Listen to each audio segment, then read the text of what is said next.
Welcome back, gentle listeners, to Philosophy for the People. We are joined once again by Professor Jim Madden. He's got his Memento Mori mug.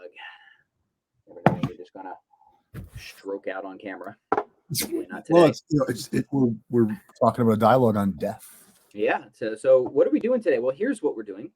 We're going to talk about Plato and the Phaedo, and it's actually been a minute since I've read the Phaedo, so this will be a good sort of refresher for me. Dr. Jim is teaching this right now.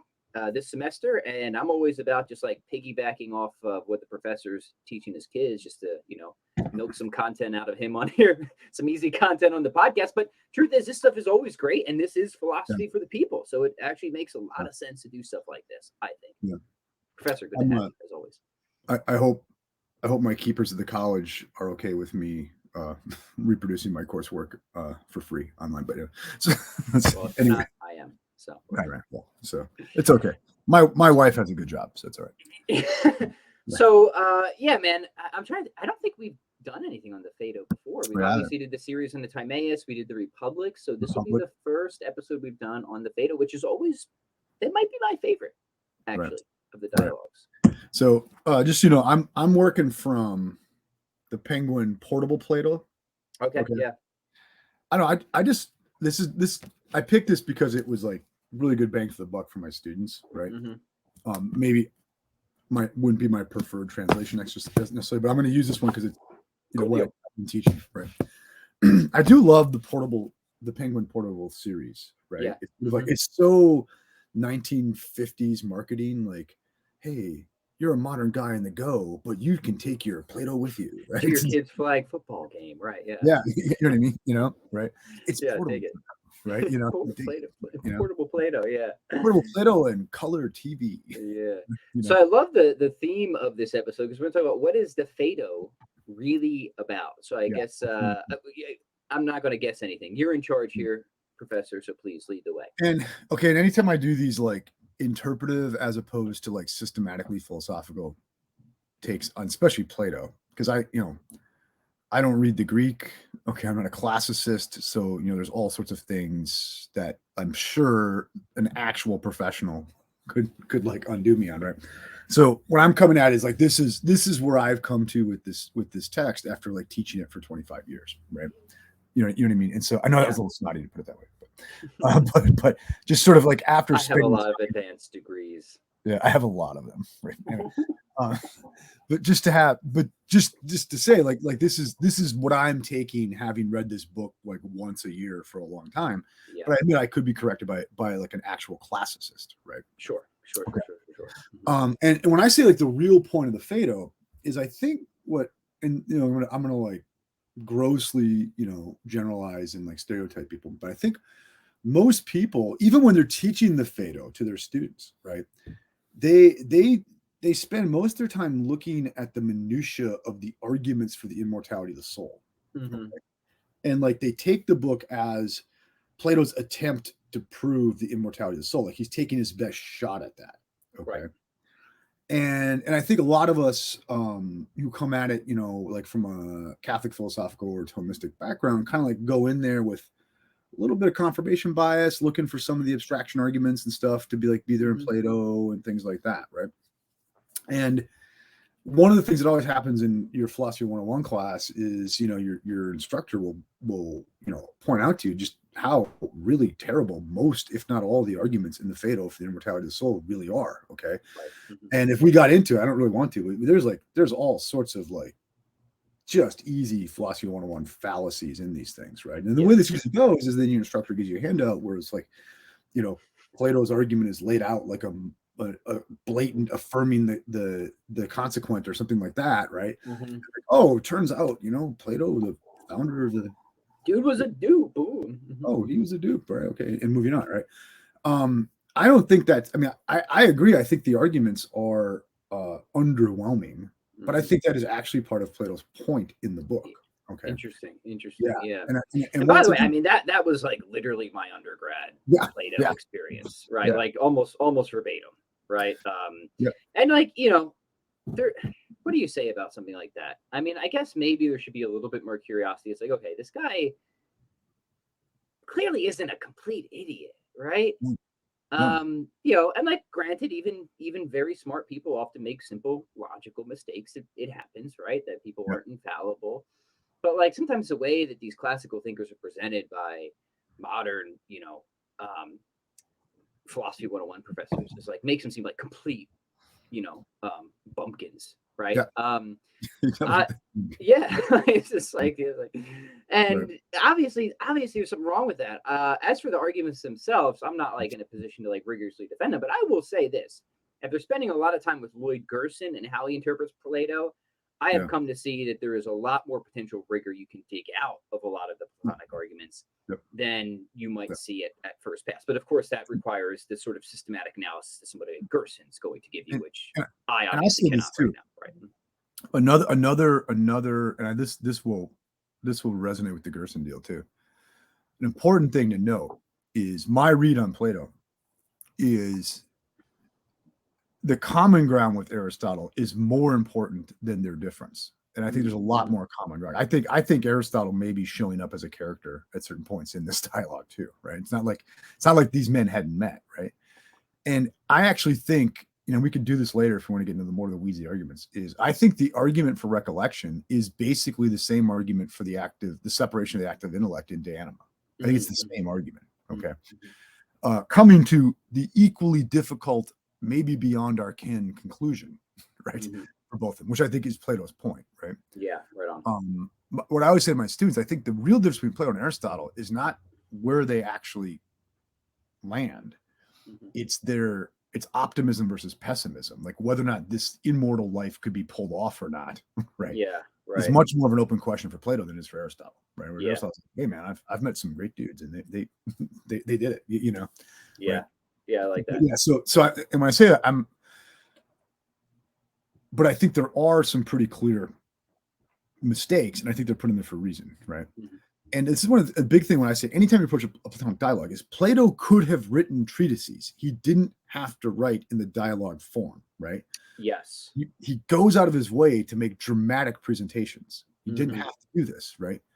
And it costs something because it's like so much of what goes on in his dialogues is he's talking about how he's like coming after the tragic poets. He's coming after that people aren't writing treatises, okay? And so I think we have to always remember that when you're reading a Platonic dialogue, you are reading a piece of literature, okay? Yes. And you have to then really pay attention to literary form, the tropes, what he's doing with the characters. You have to ask yourself whose voice really is Plato's in this thing, which we don't. We assume it's Socrates, and we assume he's just there lecturing the fellas, and you can like go through it like you're going through. Yeah, and also just having a general understanding of his entire body of work, because again, something that not just Gerson, but you pointed out to me and other professors later is like, hey, you really want to understand what's going on in Phaedo, you also have to understand the Meno, for example, right? Exactly. Yeah. And then like that, oh, okay, now I have a totally different interpretation. Anyways, we're kind of getting ahead of ourselves. So Jim, if you wouldn't mind, like for people who are totally unfamiliar, maybe they haven't read the dialogue before, how would you give us, what would the quick Spark Notes version be of what's going on in this dialogue?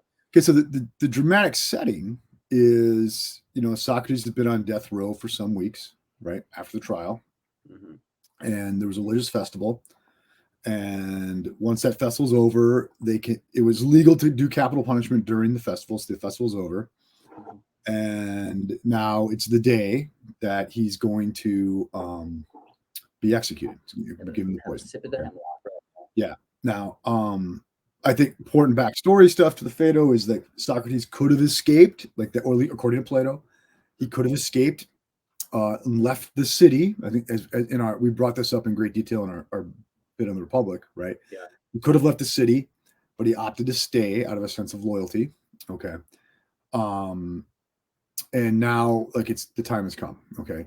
It's an interesting thing too in this dialogue. I don't know if it's entirely novel in Plato's corpus, but it does seem to be, at least not the way he always does it, is the story is told retrospectively.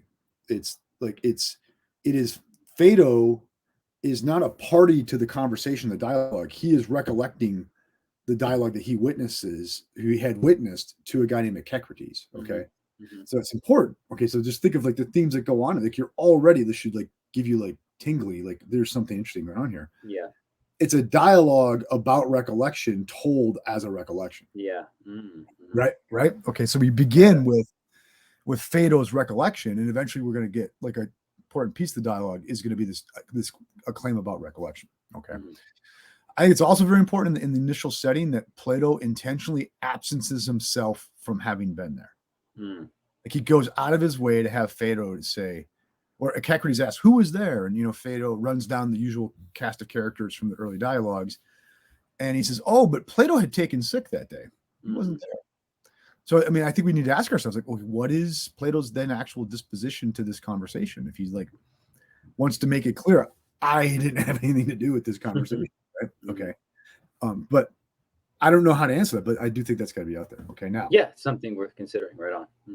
And I will recollect a bit to something that we noted at length about the Republic. Okay. And if you ask somebody, what's the Republic about? They'll say, oh, it's about politics. And I'll say, no, then you haven't read it. Okay. Because you're told in the dialogue, the question is, what would justice be in the soul? And by that, they really just mean the human individual. What would a just life be for a human individual? Yep. And they're told, yeah, that's kind of hard to get at, right? Okay. And think for Plato, you're always better studying the more universal and the less particular. Yep. So we could maybe look at a more universal thing, which is the city, and then we could apply that to a more particular thing, which is the individual human. Right? Yeah, that's right. So then is it about justice in the soul? Well, kind of, but I also would say we need to read more closely, all right? Because in the Republic, what occasions the conversation is, I'm going to forget the character's name, but the old guy who's at the party, who they say, hey, how does it suck getting old? And he's like, no, because I'm not worried about chicks anymore, right? I have all. He says it, right? Right.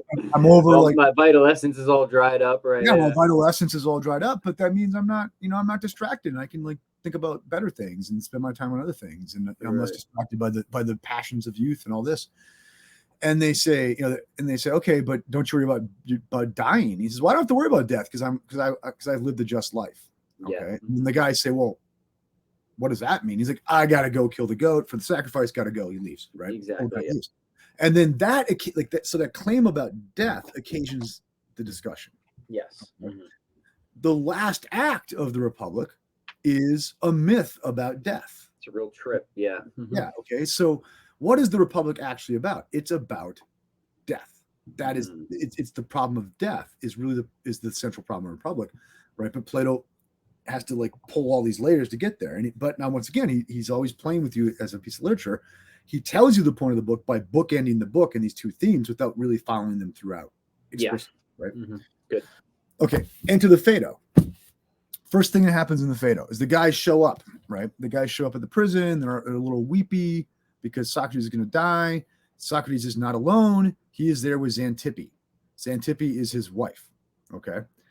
I'm going to go back into Xantippe a little more here. All right. But just note, he's there with his wife. All right.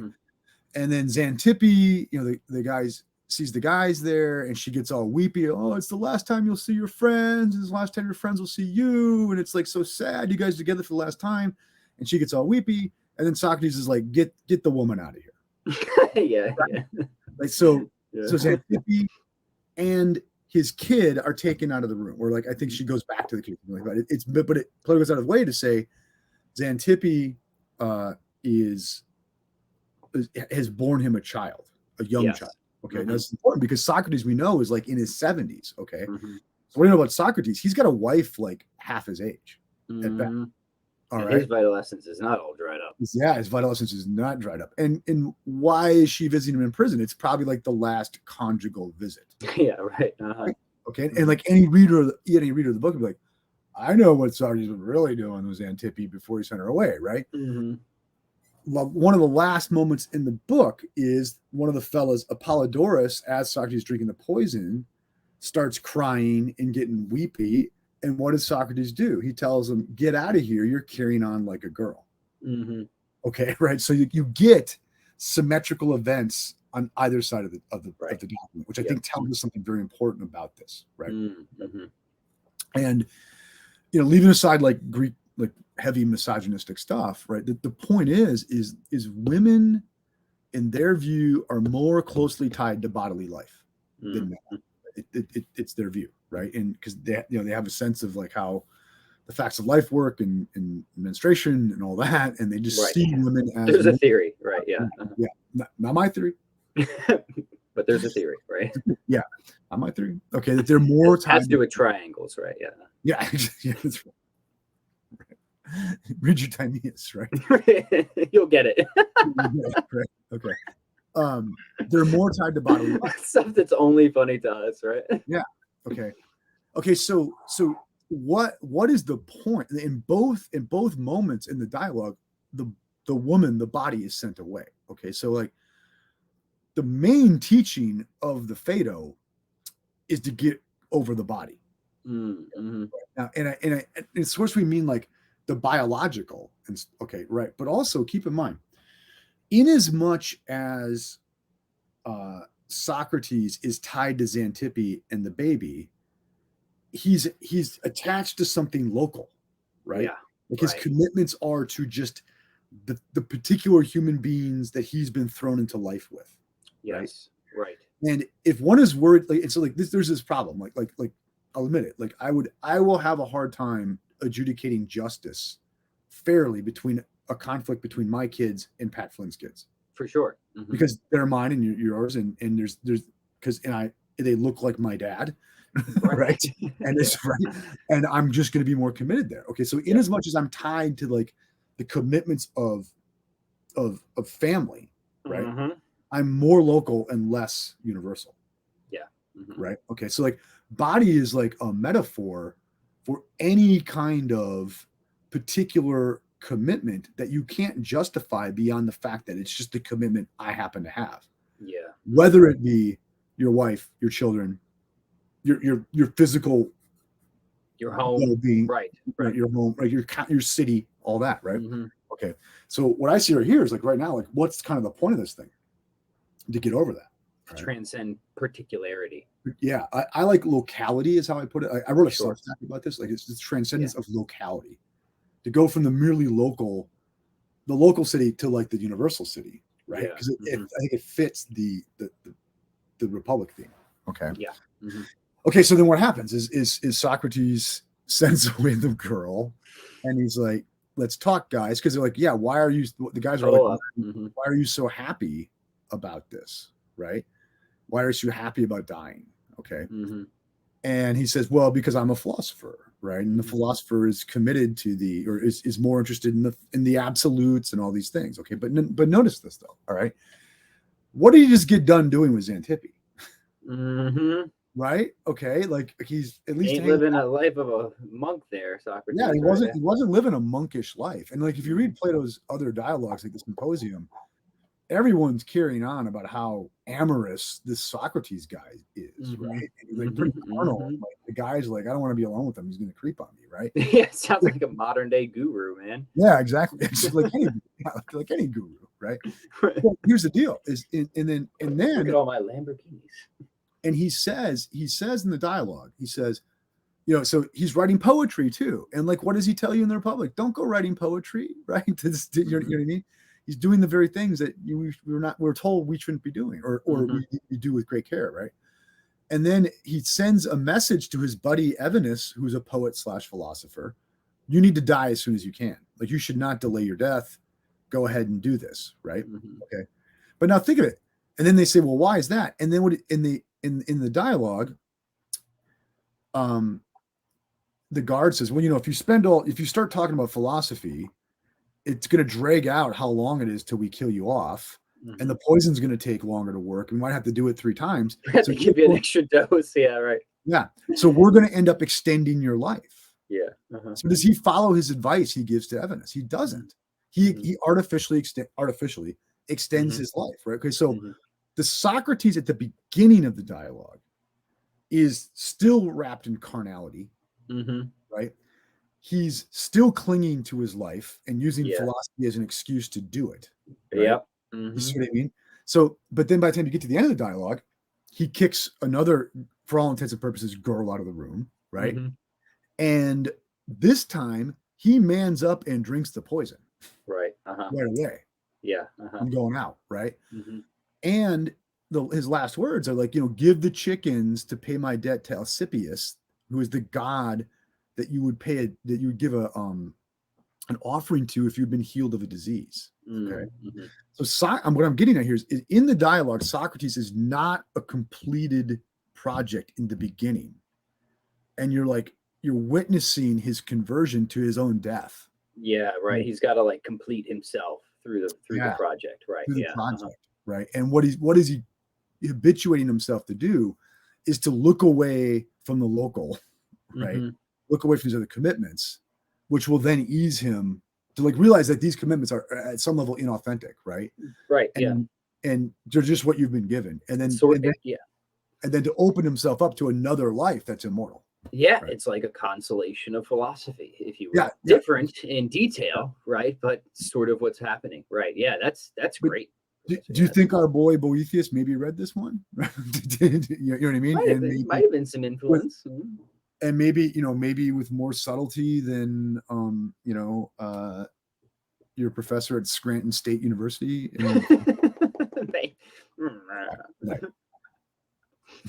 Sorry. Saying the quiet part very loud. Nothing about Scranton. I don't even know if there is a Scranton State University. There probably is, dude. Kids have been watching The Office. It's been a minute since I've been to Scranton. Right. So, all right, man. I mean, you sold me. That seems like a very plausible interpretation. Mm-hmm. Yeah. And in a sense, like, yeah, that's cool. That's cool because it gives a sort of unifying framework that you can still, analyze and make of whatever the specific argument you want. And you could still say this is, an exposition of Plato's epistemology and theory of the soul, but it's embedded in this deeper, theme of Socrates himself trying to just kind of like finish his conversion. Yeah. If you will, his philosophical version is to see it through on a practical level. Or maybe even start it. Right? It's not till he's really facing death. He's like, yeah, maybe I should like get actually on board with this stuff. Yeah. Yeah, maybe I should get beyond the girl's half my age. Yeah. Right. You know what I mean? Creeper. Yeah. But another thing is okay. So then Socrates says, "Oh no, death is good for the philosopher because then you get to go be with the absolutes. You get to go be with the absolutes, right?" And one of the guys, I forget if it's Simmias or Cebes, says, "It'd be good if we could have an argument for that." Right. Okay. Yeah. Mm-hmm. And then Socrates says, he says, "This is what I have heard." Okay. It's like actually in some translation, this is the hearsay I get about those arguments. Okay. Mm-hmm. So is Socrates even really fully 100% owning the arguments? Yeah. Mm-hmm. It would seem that Plato has then gone on his way to say he's not actually owning these, right? Mm-hmm. And then what happens, and some of the arguments are, I think, pretty clearly shoddy, right? And then Simmias and Cebes keep coming back. I'm not buying it, right? And eventually, though, you get this speech. So we about midway through the dialogue, we go back from memory into the present, and Phaedo and Echecrates kind of take a break, right? And Echecrates is like, "Oh man, that must have been tough," because like he would convince you that this is, you're actually immortal, and then like Simmias or Cebes, they've got a good like knockout punch, right? Mm-hmm. And usually what happens is Socrates just kind of changes the subject. He kind of just goes to a new argument, right? Right. Doesn't really defend it, right? Or he appeals to the success of earlier arguments that it's not clear that they were successful, right? Yeah. And so then, Echecrates is like, he's taking it kind of hard, he's right, he's getting a little discouraged. And Socrates or Phaedo says, well, Socrates brought this up because Simmias was taken a little hard, right? Mm-hmm. And Socrates goes into his speech about misology, right? And he says there's a problem with young people who get disappointed by a few humans, and then they give up on humanity in general and become misanthropic, and then like they miss out on the real benefits of working with real humans, right? Mm-hmm. And he says, likewise, a lot of young people, get disappointed by a few arguments and they give up on the life of reason.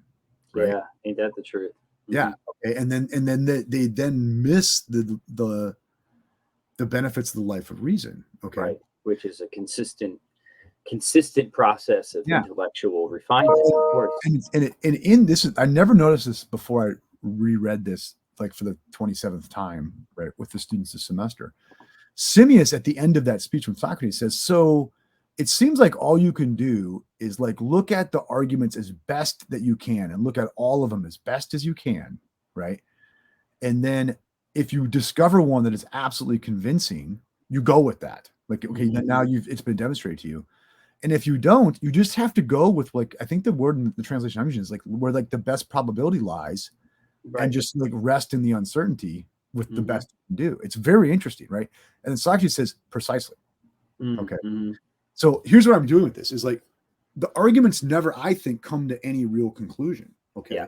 Mhm. So what was the point of it though? Is like by going through this process of constantly questioning whether this world is the real world, is this world the real world, is this world the real world, this world the real world, you've built a habit of thought to be looking in another direction for reality besides just this world. Right. And like Socrates goes through it and he builds this new habit of thought that gets him to look away from Xantippe and the other ladies, right? And look towards this other thing. It's not that the arguments convinced him, it's the habit of looking for the arguments that reorients his vision to this other thing that's already there waiting. Yeah. That's cool. That's meta. Right? Yeah. So I think the point of the dialogue is to actually bring you through that therapeutic process of re-habituating your orientation to things. Yeah. To be looking for reasons that may not be there, but the looking makes you look at something else besides what's on the wall of the cave. Yeah, dude, I love that. I mean, how true it is too. I think anybody who's been in the game of philosophy for a while will deeply resonate with that. You know, you're young, you're excited, you're energetic, and for whatever a position in something, you find an argument, you think this is killer, this is awesome, you know. But then, like, you know, you realize, hey, there's a lot of other smart people who have some pretty cool objections, right, to these Yeah. arguments. So maybe it wasn't like the absolute knockdown, you know, simple thing that I thought it was. So what happens, right? I see it happen all the time. People listen to this podcast, right? They become discouraged. They're like, maybe we can't find answers or this or that. But I would say no, man. The insight here is that, you know, there's these cliches, right? That the you know the process is the journey or whatever, right? But if you stick through it, what happens with you just keep living that life of reason? You acquire virtue. You do require refinement. I would argue you can acquire understanding and a much richer understanding. It might, in some sense, be much narrower. The you know the sort of scope of arguments that you think are actually convincing might be considerably fewer than starting out, right? Or maybe you just have a sort of notion of where the general probabilities lie, but now you have a kind of greater intellectual grasp of the entire landscape, and you're in the habit, right, of not just looking at the things immediately in this world. That's a profound, I mean, that deeply resonates with me, man, as I imagine it will for a lot of people watching this podcast, right? And so, and I'm just fascinated by this idea. Is like the point in the Phaedo may not be to come to the conclusion of these arguments. It's that the dialectical process of going through them will reorient your cast of mind such that you can see. Yeah. You can see something else, right? And it's almost as if like what we see as the in the weeds picky philosophical argumentation is actually just a vehicle to another kind of orientation. Right? Yeah, and there's value, I think. I was gonna say this to somebody today, but then I got lazy. Right, of staying in that tension of uncertainty. Yeah. There's really, like, everybody wants to get out of the philosophical tension so fast, don't they? You know what I mean? Right? They just want and like, look, I get it, right? You want answers to things. That's the sort of natural drive of the human intellect. But I'll tell you what, the quicker you just try to like artificially pull yourself out of the tension is the quicker you remove opportunities for real growth. Yeah. Right. No, and actually Socrates takes, or Plato, whoever whose voice this is, right, takes this up explicitly in the Phaedo, where he says he makes a distinction between being a philosopher and, in this translation, a partisan to a debate. Okay. Yeah. And he's like, a partisan to a debate is just trying to end the debate. And I think both like literally politically, I just want to win, or I just want to be through the debating process and come to certainty, right? Yes, right. And then Socrates says if you're a partisan, you'll never learn anything, right? Right on, right Uh, on. you know what I mean? And he says the philosopher is just sort of after getting this right, getting it right, getting the truth, okay. And but that means like that, but that might just become forever open ended, right? Yeah. So you'd rather keep it forever open ended than just to settle for some kind of certainty or some kind of like justification that the partisan gets. Yeah, Yeah. Yeah. right. And to all that, I would say amen, brother. Yeah, This has been great. That's yeah. awesome. Don't you guys wish that Jim was your professor as an undergrad? Boy, did you get scammed and fooled. So yeah, any final words there, my good sir? I hope Well, I you don't know. I mean, yeah. I don't. If you were to survey my students, I'm not sure. Well, Have you had the stones to check your rate my professor or anything? no, it's been a long time since I checked my professor. I don't think I would ever even look at that if I was like It's been. just I probably boil shouldn't say over something, into but a rage, right? it's been some years since I've read my teaching evaluations. Good man. That's the better way to go, man. It's like me. I don't even. Yeah, There's just some things that's like it's not going to really benefit you to pay much attention yeah, to. Like for me, it's just most social media chatter. Like, hey, love you guys, appreciate everyone who's podcast, but like Pat Flynn does, like he spends zero time yeah. in like comment sections and all this or that. Part of it is just it's just a matter of I have to Yeah. set these boundaries for productivity. The other part is like, look, um, yeah, just it's not always a lot of I mean, fruit to be had from these. my superiors read them, so I always assume if there's something up, they'll, You'll hear about it, right? yeah. Yeah, if there's something Um, major, it's gonna get back to me. and Exactly. so Right. what I found with teaching evaluations, what happens is the written comments are like either, um, I hate Jim Madden and I wish ill on him and his kind, right? Right. Okay. Yep. Or they're like, uh, I didn't know there was truth till I met Jim, right? And neither of You those are live very on the good things. extremes, baby. That's the Yeah. way to do it. Yeah. And neither of those are good things for me to hear. Okay, so it's Neither not of the them, way. Right. right? Yeah. Because the one, there's just more hatred in the world than there was before that, right? Yeah. Yeah. Yeah. Yeah. And the other one is like now my already, you know, out of control sense of self has been inflated a little more, right? Like it's not good for anyone. I am the arbiter of the Yeah, truth you know what I now. mean? You know, like having people tell you, like using hyperbole to talk about how bad you are, and You are using my hyperbole to talk, guiding light, yeah, Professor. Yeah. like having hyperbole to talk about how great you are. Neither of these are good for you, right? And that's like who's going to take the time to do the written comments on the evaluations? It's the ones who really love what happened or really Will hate what really happened. hate you for sure. And Exactly. and look, I'm glad you're both out there, but it may not be good for me to hear the words one way or another, right? Yeah. Yeah. And as far as like the kind of the check the box sort of questions, I don't know. I mean, like I don't know what I'm supposed to do with some of that information. So I I agree. really do not Yeah. look at them, right? Yeah. Right. Rock and roll. Hey, gentle listeners, all that aside, please do share your thoughts in the comments below. Let us know what you think of today's episode. And if you'd like to see more of this, because I'm going to keep bugging Jim to come on Yeah. here and just repurposing his I'm trying to think what's his next. curriculum. Let's see. I'm moving.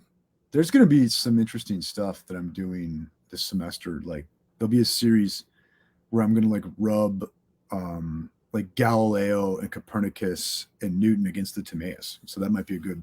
Cool. Let's do it, That might man. be a good that exercise to follow our Timaeus thing. Yeah. Awesome. Good stuff. All right, we're going to close this one out. So please like, share, comment, subscribe. We'll catch you guys next time on Philosophy for the People. Farewell.